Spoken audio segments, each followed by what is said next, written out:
WC Anda mampet. Nggak usah panggil sedot WC. Tuku Akaname aja.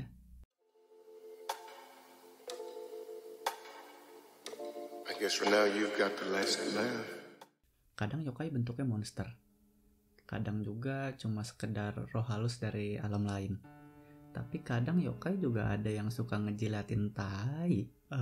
Maksudnya kotoran. Yokai yang hobi ngejilatin kotoran di toilet ini punya lidah yang 2 kali lebih panjang dari panjang tubuh aslinya. Yokai ini dikenal dengan nama Akaname.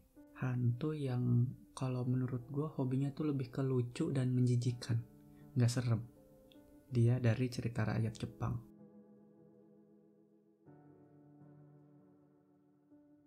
Nama Akaname terdiri dari 2 kata, Aka dan Ame. Kalau diartikan ke bahasa Indonesia, Aka sendiri tuh punya 2 arti.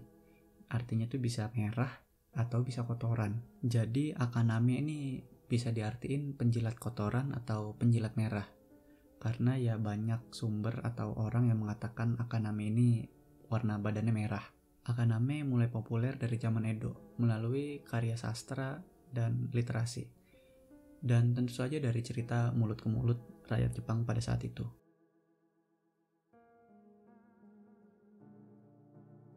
Karena memiliki dualisme makna tadi, Akaname sering dikatakan memiliki warna tubuh yang warna merah. Tapi bisa juga Akaname punya badan warnanya biru, kayak cetakan dari Utagawa Yoshizaku ini. Akaname ini punya badan yang kecil, pendek, terus dia juga selalu bongkok. Iya, mirip-mirip kayak goblin gitu kalau di game atau di anime-anime. Ukuran badannya cuma seukuran badan anak kecil. Menurut buku Truth and Fantasy, Akaname ini punya rambut yang agak panjang, seleher, warnanya hitam dan berlendir. Beberapa orang juga bilang kalau Akaname ini punya 1 atau 2 mata. Jari tangan sama jari kakinya juga variatif. Ada yang bilang punya 1 sampai ada yang bilang jarinya 5. Dan di setiap jarinya ujungnya tuh ada cakarnya. Tapi dari semua sumber ini, semuanya sepakat kalau ciri-ciri yang paling identik dari Akaname itu lidahnya yang panjang, yang bisa 2 kali lipat lebih panjang dari tubuhnya. Yang tentu saja lidah ini dipakai buat ngejilatin kotoran di toilet-toilet yang kotor.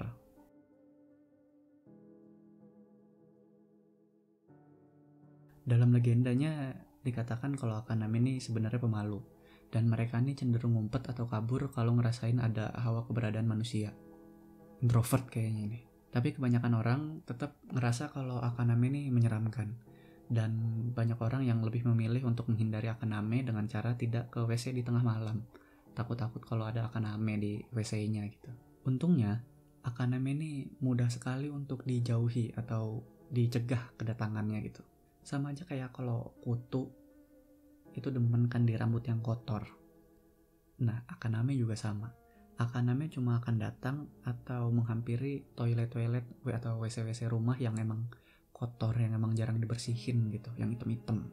Karena ya kotoran-kotoran ini makanan mereka. Ikan sapu-sapu versi setan. Jadi ya menurut legenda kalau kita nggak mau ada Akaname di kamar mandi ya rajin-rajinlah bersih-bersih kamar mandi. Biar nggak kotor, biar Akaname ini nggak pada ngumpul.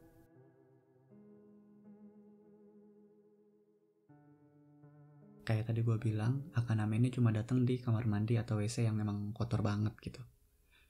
Dan mereka ini biasanya datang di tengah malam, saat pemilik rumahnya nih lagi pada tidur nyenyak. Akaname akan datang ke WC yang kotor terus ngejilat-jilatin gitu kotoran-kotoran di kamar mandinya. Sebenarnya nggak ada catatan kalau Akaname itu pernah nyerang manusia, atau mungkin nggak pernah ada kesaksiannya gitu kalau Akaname sampai nyerang manusia. Tapi beberapa cerita mengatakan kalau Akaname itu sebenarnya mereka nih ngejilatin juga kotoran dari orang yang lagi tidur, dari orangnya langsung, bukan dari WC. Makanya cuci tangan dan kaki dan pantat sebelum tidur. Akaname juga dikatakan lebih sering datang di musim panas, di mana suhu WC atau kamar mandi itu lebih hangat, terus jadi lebih lembab, dan ini semua menyebabkan kamar mandi lebih gampang kotor dan lebih gampang berbau gitu. Jadi ya mereka demen karena yang kotor sama yang bau-bau. Konon katanya Akaname ini akan keluar dari bak mandi yang udah keisi air panas atau dari kloset yang kotor-kotor itu. Pakai lidahnya nih Akaname bakalan ngejilatin semua kotoran yang ada di kamar mandi. Mulai dari kotoran yang belum kesiram, terus lumut, serangga, bahkan sampai sisa-sisa sel kulit mati dari si pemilik rumahnya atau dari si orang yang sebelumnya mandi di kamar mandi itu. Emang cocok deh nih jadi ikan sapu-sapu. Kayaknya ikan sapu-sapu mati si di setannya akan ame. Meskipun gak ada orang yang bilang atau ngaku pernah diserang sama akaname, tapi beberapa orang menganggap kalau akaname ini sebenarnya juga nyebarin penyakit gitu. Karena kan ya dia makanannya kotoran ya.